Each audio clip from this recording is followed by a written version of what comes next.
মনে বড় আশা নিয়ে আল্লাহ তোমার শাহী দরবারে ভিক্ষুকের মতো হাত বাড়াইলাম। তুমি যদি ক্ষমা না করো, কে আমাদেরকে ক্ষমা করবে? কে আমাদের মাফ করবে?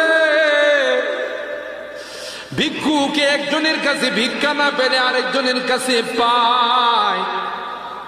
এক দুয়ার থেকে বিতাড়িত হলে আরেক দুয়ারে যায়। তোমার দরবার থেকে যদি মাহরুম হয়ে যায়, বিতাড়িত হয়ে যায়, কার কাছে যাব? কে আমাদেরকে ক্ষমা করবে? মালিক রে, কাঙ্গালের মতো হাত বাড়াইলাম। তাওবা করতেছি, আর জীবনে কোনোদিন নামাজ ছাড়ব না, আর জীবনে কোনো গুনাহ করব না, আর জীবনে কোনোদিন বেপরদায় চলব না।